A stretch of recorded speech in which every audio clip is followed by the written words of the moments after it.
Friends, मैं हूं आपके सामने गौरव मिगलानी। हम पढ़ रहे हैं एडवर्टाइजिंग का टॉपिक। पीछे की दो वीडियोस कंप्लीट हो चुकी हैं। उन दोनों वीडियोस का लिंक आपको इसी वीडियो के डिस्क्रिप्शन बॉक्स में दिया हुआ है। तो इस चैप्टर का हमारा ये वीडियो नंबर 3 है। तो इस वीडियो में हमने स्टडी करना है रोल ऑफ एडवर्टाइजिंग, मतलब इंपॉर्टेंस क्या है, बेनिफिट्स क्या है डिस्ट्रीब्यूटर्स के लिए और सेल्समैन के लिए। देखो, जब भी एडवर्टाइजिंग होती है तो कहीं ना कहीं बहुत सारे लोगों को बेनिफिट होता है, चाहे वो कंपनी हो, चाहे सोसाइटी हो, चाहे कस्टमर हो। तो सोसाइटी, कस्टमर और कंपनी, इन तीनों को क्या बेनिफिट होता है ये हम ऑलरेडी स्टडी कर चुके हैं।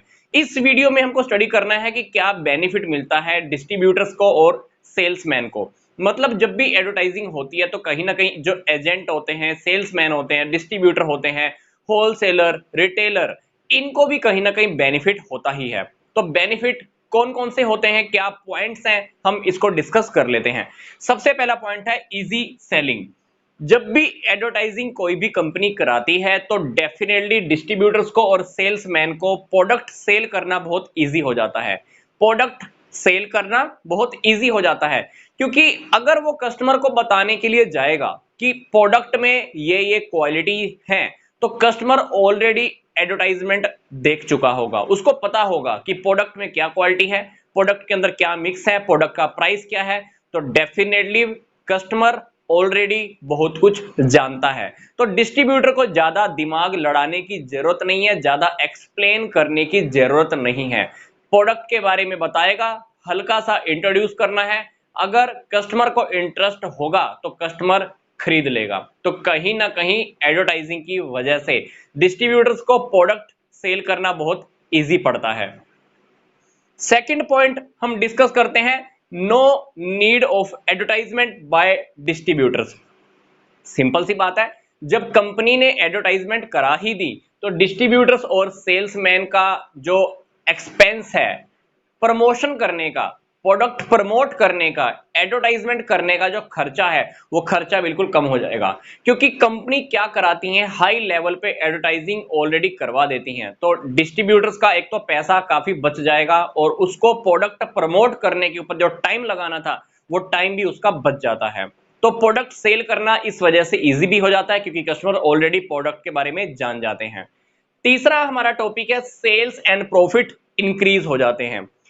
एडवर्टाइजिंग जब भी हम देखते हैं, हमको लगता है कि प्रोडक्ट की क्वालिटी बहुत अच्छी है। जिन प्रोडक्ट्स की हम एडवर्टाइजमेंट्स देखते हैं, हमको हमेशा यही लगता है कि वो ब्रांडेड प्रोडक्ट है।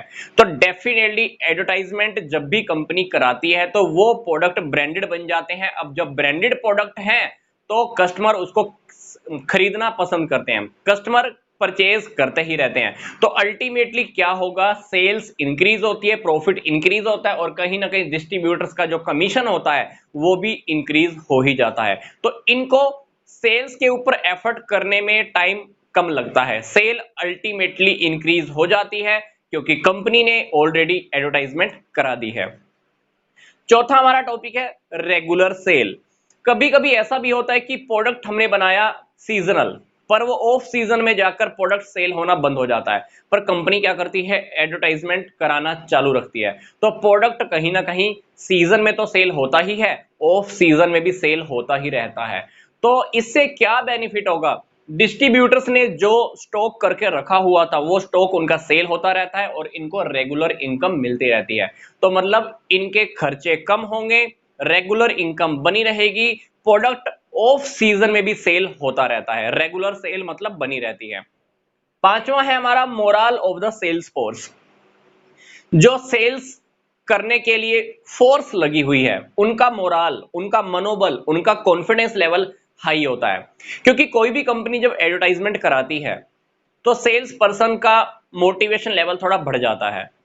क्योंकि जब वो किसी को प्रोडक्ट के बारे में बताने के लिए जाएगा, वो पर्सन हो सकता है कि कह दे, अरे इस प्रोडक्ट की एडवर्टाइजमेंट तो मैंने देखी थी। तो सेल्स पर्सन को देखो कितना अच्छा लगेगा अब बताते हुए कि मैं उसी कंपनी के अंडर में काम करता हूं, मैं उसी कंपनी के साथ काम करता हूं, मैं उसी कंपनी का प्रोडक्ट आपको सेल करने के लिए आया हूं। तो कहीं ना कहीं उसका कॉन्फिडेंस लेवल हाई होता है, क्योंकि अगर आपके सामने आपके कंपनी के प्रोडक्ट की एडवर्टाइजमेंट आती है तो कहीं ना कहीं हमारे अंदर भी कॉन्फिडेंस आता है, हमारे अंदर भी कॉन्फिडेंस आता है कि मैं इसी कंपनी का प्रोडक्ट खरीदता हूं, मतलब ये कंपनी बहुत अच्छी है, इसी वजह से तो ये ओपनली एडवर्टाइजमेंट कर रही है, तो कहीं ना कहीं मोराल हाई होता ही है। सिक्स्थ हमारा पॉइंट है प्राइस स्टेबिलिटी। प्राइस स्थिर बनता है, क्योंकि कंपनी जब भी एडवर्टाइजमेंट कराती हैं तो एडवर्टाइजमेंट से एक तो ब्रांड नेम बन जाता है, प्रोडक्ट फेमस हो गया। दूसरी बात, एडवर्टाइजमेंट के अंदर कंपनी कभी कभी प्रोडक्ट का प्राइस भी दिखा देती है कि प्रोडक्ट इतने प्राइस का है। अब सोचकर देखो, कस्टमर जब खरीदेगा प्रोडक्ट को, क्या बार्गेनिंग करेगा? नहीं करेगा। उसको बार्गेनिंग करने की जरूरत ही नहीं होगी, ना बार्गेनिंग इनके साथ होगी, ना कस्टमर बार्गेनिंग करेगा, क्योंकि ब्रांडेड जो भी प्रोडक्ट होते हैं उसकी बार्गेनिंग कभी भी नहीं होती है। होती भी है तो बहुत रेयर चांस के अंदर। मान लो 100 कस्टमर आए, 100 में से हो सकते हैं कि एक या दो कस्टमर ऐसे हो जो बार्गेनिंग करें, मतलब मोल भाव करें। मोल भाव करने वाले एक या दो कस्टमर होंगे, तो ज्यादा लोग क्या करते हैं, प्रोडक्ट सीधा खरीद के चले जाते हैं, क्योंकि उन लोगों को पता होता है कि एडवर्टाइजमेंट में क्या प्राइस है। तो कहीं ना कहीं प्रोडक्ट सेल करना इजी रहता है, बार्गेनिंग नहीं होता है, इसलिए प्राइस स्थिर बनता है, प्राइस फिक्स रहता है, प्राइसेस में चेंज होने की संभावनाएं बहुत कम होती हैं। अगला हमारा पॉइंट है सेलिंग न्यू प्रोडक्ट। नए प्रोडक्ट को सेल करना बहुत इजी रहता है। कंपनी जब भी कोई नया प्रोडक्ट लॉन्च करती है तो प्राइमरी एडवर्टाइजमेंट कराती है, प्रोडक्ट को मार्केट में इंट्रोड्यूस करने के लिए स्टार्टिंग में एडवर्टाइजमेंट कराती है। उस एडवर्टाइजमेंट को कराने से क्या होगा, डिस्ट्रीब्यूटर्स और सेल्समैन ने जो एफर्ट करने थे वो एफर्ट उनके कम हो जाएंगे। कंपनी ने ऑलरेडी प्रोडक्ट के बारे में इंफॉर्मेशन दे ही दी है, कस्टमर्स को नए प्रोडक्ट के बारे में पता लग ही गया है, तो कहीं ना कहीं इनका एफर्ट बच जाता है। और प्रोडक्ट जो नया मार्केट में आया है, इन्हें उस प्रोडक्ट को सेल करना बहुत इजी हो जाएगा।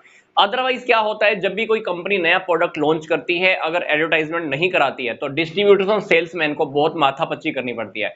एक एक जगह पे जाकर प्रोडक्ट के बारे में बताना पड़ता है कि हमारी कंपनी का प्रोडक्ट है, ये फीचर है, ये क्वालिटी है, ऐसा है वैसा है। बहुत सारा काम, ओवरलोड इनके पास हो जाता है, बर्डन इन लोगों का बढ़ जाता है। तो कंपनी अगर स्टार्टिंग स्टेज में ही एडवर्टाइजिंग कराकर चल रही है, या नए प्रोडक्ट के आते ही अगर एडवर्टाइजमेंट करा देती है, तो कहीं ना कहीं डिस्ट्रीब्यूटर और सेल्समैन के जो एफर्ट होते हैं वो कम होते हैं, और कहीं ना कहीं इनका काम बहुत अच्छे से चल पड़ता है, सेल्स बढ़ जाती है इनकी, काम बहुत जल्दी होता है, प्रोडक्ट सेल होना इजी हो जाता है, ये प्रॉफिट कंटिन्यू अर्न करते रहते हैं। तो ये था हमारा छोटा सा टॉपिक कि डिस्ट्रीब्यूटर्स और सेल्समैन को क्या बेनिफिट्स होते हैं। तो मिलते हैं हम नेक्स्ट वीडियो में, इस चैप्टर को आगे कंटिन्यू करेंगे।